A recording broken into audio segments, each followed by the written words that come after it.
Hi Gemini, Sun, Moon and Rising, welcome to Ethernal Realms and welcome to your November eclipse reading. This one is a total lunar eclipse taking place in Taurus and will be impacting your 12th house. And we also had a solar eclipse in Scorpio right opposite this sign in your 6th house on 25th of October. I've already made the video for that, so maybe you check that out. About this eclipse specifically, it is going to be impacting your mind. Your ruler, Mercury, is involved in the equation, and there will be a release of limiting beliefs and thought patterns which have inhibited our freedom and liberation. And that is going to go through an overhaul, a revolution, and invention in order to fulfill us down the line. It's the beginning of a whole new cycle of how you work and rest, how much attention you pay to your physical body and your spiritual fulfillment as well. So let's see how all of this is playing out. And all of these effects are going to come into full tangible reality. Well, it can be tangible, but it can also be very internal. But it's going to become very, very real and obviously manifest within the coming 6 months. Alright, so we have Four of Pentacles as your first card. This talks about being protective about the resources you have, about amassing your wealth and finding stability in that. It also talks about investing so that you can multiply the existing resources, but you're also being very careful about where you're investing your time, effort, energy, and resource. Four of Pentacles, it's not necessarily restricted to the physical aspect, although it does very heavily symbolize in that direction. But it can also be a general sense of inhibition where you're becoming a little bit rigid in some things, or kind of being like, okay, I need some form of structure here. You're a mutable sign, so there is a tendency that the mind is very curious about many things and tries to do a lot of different things. It gathers a lot of information and has a lot of knowledge base. But then a sort of structure needs to be made where you're curating specific information and making some useful sense out of it for your life and also for your home and community. So that is what is coming through here. You're purposefully structuring yourself and limiting how much information that you're taking in. And that way you're showing more respect for the resources that you already have at your disposal. When I say resource, it includes your skills and talents as well. Okay, then we have, we have the Five of Cups. Okay, so this eclipse can bring about some release, like I said, in the 12th house. Also, there are some, sorry about that, there are some losses which have an emotional and spiritual impact on us. But the losses that happen for us is to help us surrender something that is not meant for our highest good. So there are certain attempts that we might have made at investing, for example, that is not working out. Some place that we have invested our emotions and our skills and talents, those things do not pan out in the way that we want, and therefore we need to surrender control, kind of go with the flow and see where that takes us. When you're in the flow, you're not fixated on what's on this side. Instead, you're looking at both sides here. You can acknowledge things that have gone, and you don't have to feel very happy about it right away, but there is also a recognition that it makes sense that those things are gone. If certain friends are not resonating with where you are wanting to go, then they will automatically kind of shed from your life. And in that process, you're able to recognize and harmonize yourself with the future possibilities. And on the other side of this river here, you can see the Two Cups, which means that there are more things that are meant for you that is in your destiny, in your favor, and it will come along as you move in that direction. So it might be that you're closing off from some friends. You might not want to have their influence anymore because you're trying to be someone else and attract something new into your life. New opportunities, perhaps. Okay. Then finally, we have the Page of Cups. Yeah, see, this is open-hearted and open to spiritual knowledge and broadening your horizons. It's also very curious. So it does not mean that you're shutting down your natural state of being curious. But you're kind of being a little bit flowy with it. You're waiting for a channel. You're sitting in silence for a moment instead of trying to seek where you can find that inspiration. You're letting inspiration come to you. All you have to do is not get stuck, because Four of Pentacles can get stuck sometimes. The only thing you have to do is not get stuck in the emotions, okay? Because when something does not work out, there are many other things that are working out, right? And Child of Cups is exactly that. It is still limited in its sphere, you know, in its understanding and in its knowledge. It wants to go and wonder and, you know, just explore each and everything, the depths of the water and all of that, but it's not yet ready. So it is going to sit still and wonder and imagine and kind of stew and brew in its own mind and heart all the beauty and the wonder that could be. And because of that, this card is super powerful. This is where all the manifestation happens. This is where creativity begins. And this is where harmony is. So in this mindset of openness, understanding, acceptance, compassion, you're able to unleash a new side of yourself, and you're very protective about this.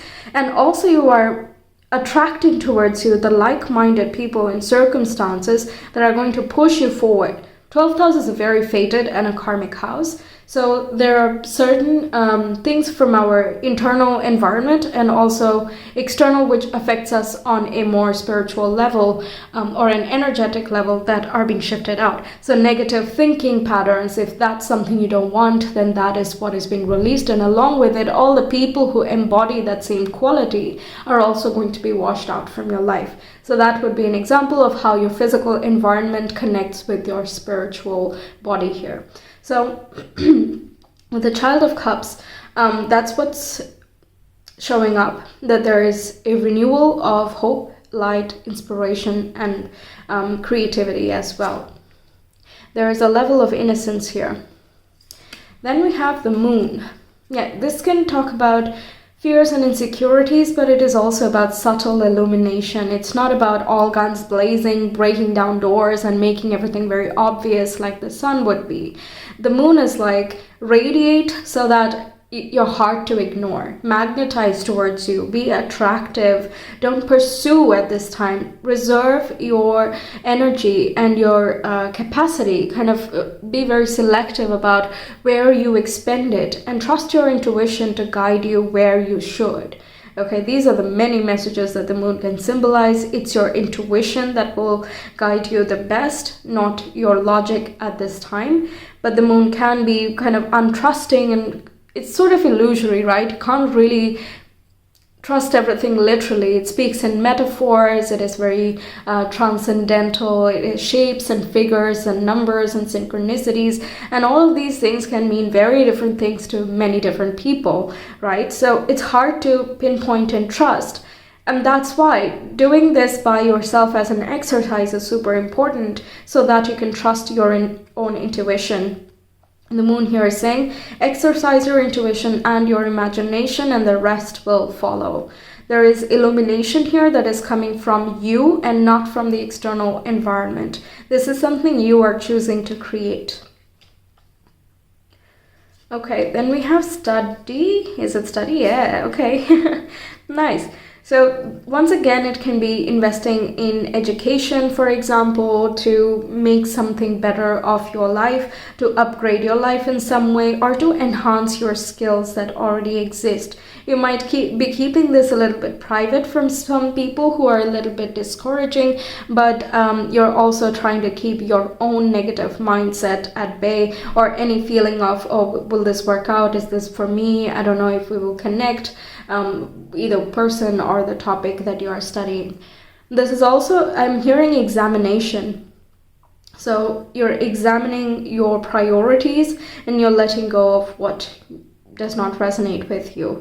You might be studying how to harness your intuition, how to go with the flow, how to work with the divine feminine, something like that. It can be random articles that you read online or listen to some people who are more well versed in these topics, but that would be a form of education too. Unconventional, yes, but you know, you're the zodiac for information. I don't think you have a lot of very rigid rules about where you get your information. That would be more in, I think, Aquarius.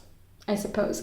But yeah, this is quite nice. You're broadening your horizon again. I love the blend of blue and yellow, which says that you have stamina and self-confidence as you go and explore these unknown territories, and you are going with the flow because you have trust and faith that things will work out, and that you are more than capable of handling whatever it is that you're going for. We have Nourish the Sacred Feminine. This is also the moon. We talked about the divine feminine energy, but it says again, nourish it, feed it. You know, it's not just something that comes to you. We need to also work with it, connect with the divine feminine by creating art, by going out and doing something that we actually want to do, by paying attention to our needs and desires instead of focusing on the things that we should and must do, right? So these things help our general sense of well-being. So it's important, and I see that you are doing that beyond this point. Then we have One Step Ahead is all you need.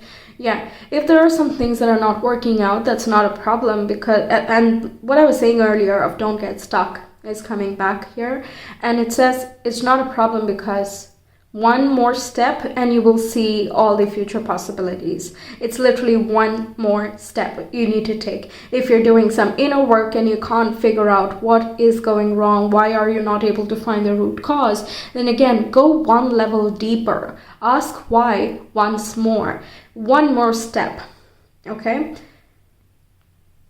If like you're applying for something and it did not work out, then make that one more step and ask them why there was a rejection. Why did this not work out? Because then you can use that to make a better application next time, or to figure out what would be a better fit for you.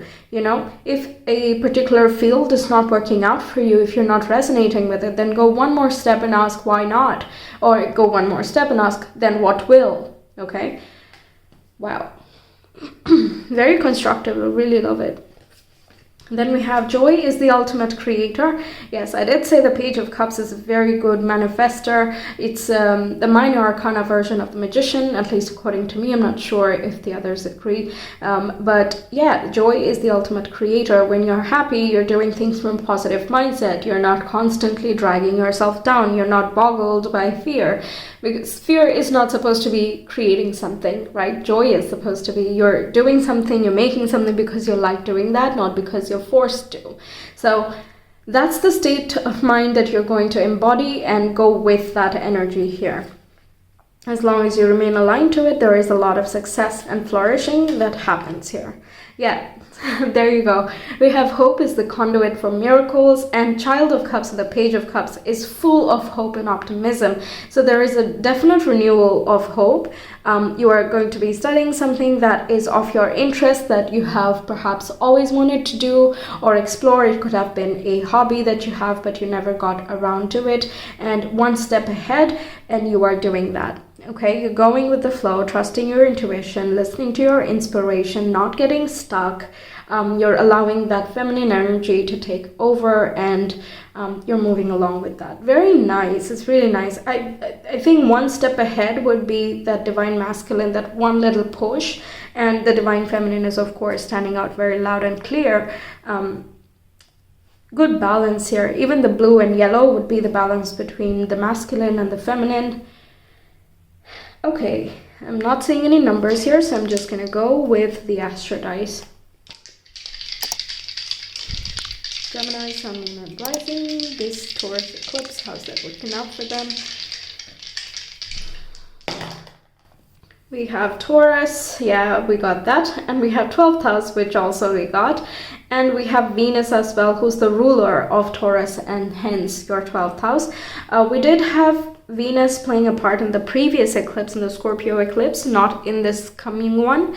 But I feel like the things that came about already beyond the 25th of October, perhaps a little bit earlier, because it already starts building up before the eclipse date. That is still going to play a part. And Venus is the sign, is the planet for art, harmony, beauty, love, flow, abundance, the divine feminine, all of those things. And we see a lot of that over here. So there could have been a loss in that direction of something you went in the flow with, did not work out. And now in this eclipse here, it's kind of explaining to you either why, or it is giving you a new direction a new way of charting your path again. Okay, South Node and the eclipse in Scorpio was all about release, let go, release, let go. Meanwhile, the Taurus and the North Node, it talks about what we need to learn, what can we develop in order to feel more fulfilled and expand ourselves. How can we expand the knowledge and wisdom that we already have within us? And it's about releasing certain things that are not our priority anymore when we talk about Taurus, or that do not feed your spiritual body in any way.